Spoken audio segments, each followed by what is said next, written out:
textos nos sirven y a la hoguera con ellos, ¿no?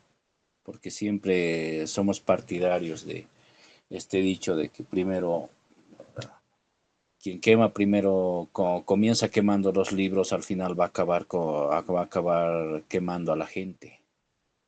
Entonces, no se trata por eso de negarlos totalmente, sino de darles su lugar, que es, ya se ha dicho, un, no es la palabra genuina por un lado, y por el otro hay que también enfatizar de que este tipo de textos no han sido escritos para vamos a llamarla, educación de ese pueblo, del pueblo aymara, el pueblo quechua ya.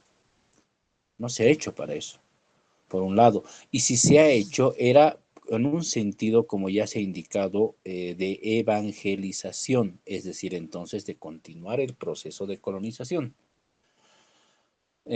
Ahora ahí estaría un poco en, diríamos, discrepancia con lo que afirmas, Juan Manuel, cuando indicas de que son las, diríamos, fuentes que se tienen, aunque sean maltrechas o como sea, pero son las fuentes que hasta ahora nos llevan a decir esto significaba tal o cual término, porque esto, cualquiera de ustedes que tenga parientes, sobre todo ancianos, o haya conocido a sus abuelos o bisabuelos y alguno de ellos haya manejado, haya conocido a profundidad o incluso haya tenido como lengua materna el quechua, aymara o guaraní o alguna otra lengua, puede ver que primero muchos de ellos no sabían escribir, pero hablaban. Ahí hay entonces una transmisión oral, pero más solamente que una, diríamos, transmisión técnica o mecánica oral. El idioma se aprende a partir de las relaciones que tienes con él en tu comunidad. Si eso es así, entonces hay pues esa pervivencia. No diríamos que se ha perdido como tal. Hay bastantes palabras que no pueden decirse directamente, pues se han perdido como tal, no sabemos, quedan en la ambigüedad y quizás la única manera de remontarse hacia mínimamente un porcentaje de ese origen serían lo que son las crónicas o todo aquel conjunto bibliotecario que ha heredado la colonia. Se trataría también entonces de apelar a lo que has mencionado, esta memoria oral, pero no en un sentido solamente positivista o de manera ingenua, diciendo ya, conociendo cómo es que habla mi abuelo, es que ya voy a conocer cómo es que hablaba o cómo es que se eh, comunicaban en aymara o en quechua. No, porque ahí de nuevo incluso el dominio, vamos a llamar, el salir con un diploma que diga eh, que ya dominas el idioma aymara, no te hace exento si no tienes este criterio. Por eso hay mucha gente, podríamos decir, aymarista, ha nacido conociendo su lengua, pero como lo que hemos llamado el efecto Babel viene y performa desde dentro el propio idioma. No niega muchas de esas cosas, pero las simplifica a tal grado que las hace compatibles con lo que es las réplicas de lo que es el mundo capitalista moderno. Entonces dice uno en conclusión, pues si todas las lenguas parece que dicen lo mismo, entonces ya, ¿para qué vamos a estar? Y quizás hasta ni tendría que tomarse así, ¿no? Hablaremos español nomás, profundizaremos ahí. Si dicen lo mismo, significan lo mismo.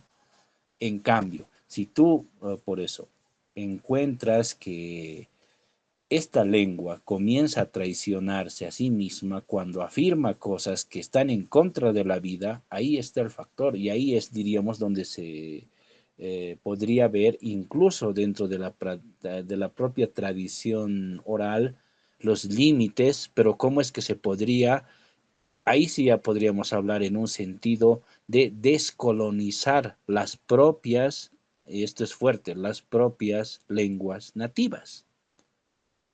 que en todo el proceso de acá, que le hemos llamado de todo el proceso de cambio, nunca se ha puesto a trabajar así de manera seria como tal, porque eso sí hubiera generado pues la famosa, lo que llamaban la famosa revolución cultural. Nada de eso se ha dado, lamentablemente. Hay que ser también autocríticos. Pero y sin embargo, eso no quita la posibilidad y la potencialidad que de aquí en adelante se puede hacer.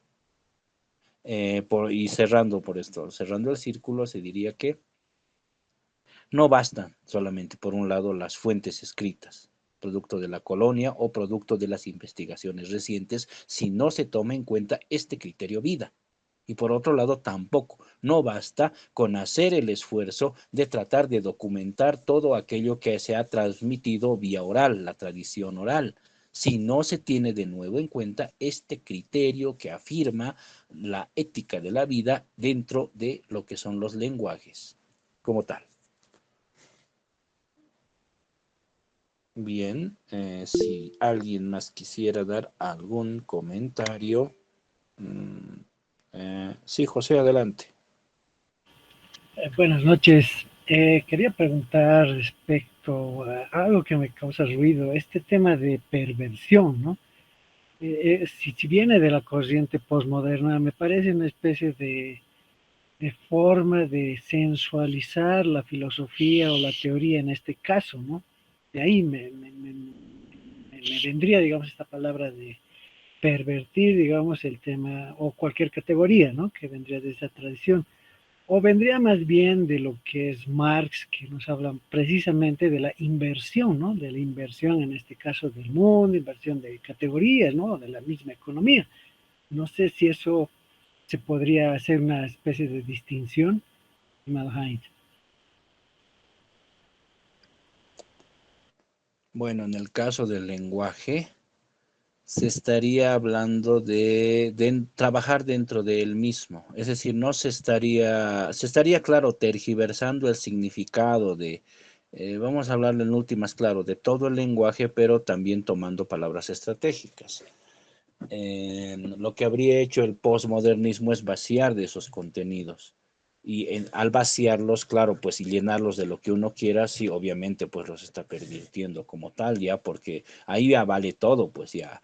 De ahí se pueden derivar, por ejemplo, las expresiones artísticas que incluso puedes llamarlas obras de arte cuando ya se está produciendo un asesinato. Pero si tú has sacado la mejor foto de todo ello, o no, pues te pueden dar hasta un buen premio, ¿no? Pero sin embargo, no es ético. Ahí estaría, diríamos, el detalle. Ahora, no se trata por eso de tratar de regirlas vamos a llamarlo solamente las teorías como tal. No sé si ahí se me está entendiendo bien esto. No se trata solamente de arraigarlas a las teorías que se han desarrollado, incluso estabas hablando de Marx, ¿no? Que incluso pero incluso habría que encontrar ahí algunos límites, porque eh, al hablar de, sobre todo de lo que es nuestro idioma, por lo menos el lenguaje de acá que tenemos en La Paz, muchos todavía tenemos este acento aymara, conocemos algunas de estas palabras aymaras, entonces de lo que se trata es de cómo ver cómo es que en su uso o en su mal uso quizás, ver cuáles son los límites, si de verdad tienen una coherencia ética o por el contrario, simplemente estás utilizando como en tiempo de campaña electoral el lenguaje como algo que no es su función, sino en última solamente viene a ser un medio para un fin. Ahí sí habría la inversión que dices, como se hace en Marx, pero es una cuestión compleja. No es solamente que hay una inversión, sino que al invertirlo también estás contaminando el término, por último, para ya apuntar a lo que ha dicho Juan Manuel. Ahí sí se apunta a una extinción como tal, pues dices ya entre Camiri y Rico, ¿cuál pues es más, diríamos, no vamos a decir valorado, pero por cuál te puedes hacer entender mejor? El rico, ya, listo, entonces de ahora en adelante soy rico, listo, ya, ¿para qué más? incluso le pierde por eso, pierde sentido, pierde ese carácter estratégico geopolítico, la propia lengua. Lo que esto se me ocurre en la guerra del Chaco, por ejemplo, hablando un poco, ¿no? Que ya haciendo el puente con esta película, Códigos de Guerra, en las trincheras bolivianas se hablaban o en quechua o en aymara, cosa que el bando contrario de los paraguayos de ascendencia guaraní no entendían. Y a la vez, dice, los guaraníes, digo, los paraguayos se hablaban en idioma nativo, o sea, en guaraní, cosa que ni aymaras ni quechuas entendían. Pero ahí está, diríamos, todavía esa funcionalidad, incluso en una situación extrema, como de guerra, de afirmar dentro del bando, mediante el lenguaje, esto que es la vida como tal. Cuando, pero tú, se te vienen estas tesis, sobre todo posmodernas, que vacían de contenido, te dicen que este lenguaje, pues, no, incluso ya, ¿para qué lo vas a hablar si tienes acá algo mejor que es el español, el alemán, el inglés, que ya tiene sus reglas gramaticales, está todo bien desarrollado, tiene una real academia que te da todo, las normas APA y demás, todo que te lo estructura de tal manera que tú puedes desarrollar a partir de todo esto trabajos a nivel científico y que puedan ser leídos y entendidos por todo el mundo, entonces dices, pues sí, claro, mi lengua está en decadencia, este lenguaje que hablaba mi abuelo, mi bisabuelo, pues nada que ver. Entonces, en últimas, claros, entregas, cedes esa soberanía de lo que en este caso sería el lenguaje, que de nuevo lo tengo que recalcar, es parte de lo que es el espacio, vamos a llamarlo el espacio cultural geopolítico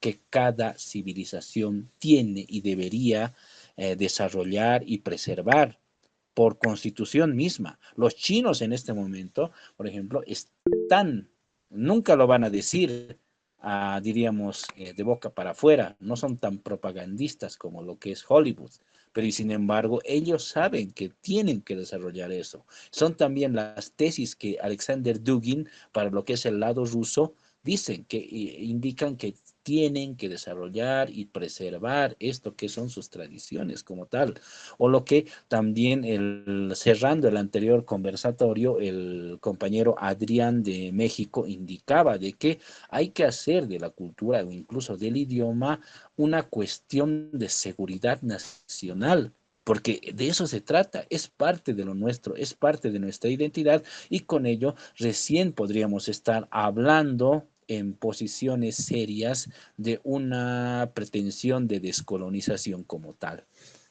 Gerardo, adelante. ¿Qué tal, Heinz? Buenas noches. ¿Se me escucha, no? Sí, perfectamente. Ok, sí. Bueno, según lo que he estado escuchando, tengo la impresión de que se está tratando de ver esto como una cuestión antagónica, ¿no? Entre mantener o continuar con lo que ya está establecido, es decir, con lo que tú ya habías indicado, ¿no? Con los idiomas que son herencia colonial, incluso imperial, eh, o eh, eh, es decir, verlo como una cuestión de o uno u otro, pero por ejemplo, como decía José Strelli, sí, hace un año y medio creo que presenté para una materia de justamente la materia se llamaba aparatos ideológicos. Tomé la idea de Althusser, de ver cómo el idioma funge esta función de justamente ser un aparato ideológico y todo lo que habías expuesto es correcto, ¿no? Es decir, yo me enfoqué más que todo en el inglés, como básicamente es el idioma casi autoimpuesto por la academia, ¿no? Porque cualquier paper reciente, los mismos docentes te dicen que busques papers en inglés para hacer, por ejemplo, tu estado del arte cuando estás avanzando en tu tesis. Bueno, el punto es de que, ¿por qué no verlo como, es decir, por qué no tomar ambas opciones como hacen en China, ¿no? En China lo ven como el aprendizaje de un idioma extranjero del inglés como capital cultural. De hecho, es toda una industria esto de aprender idiomas allá, porque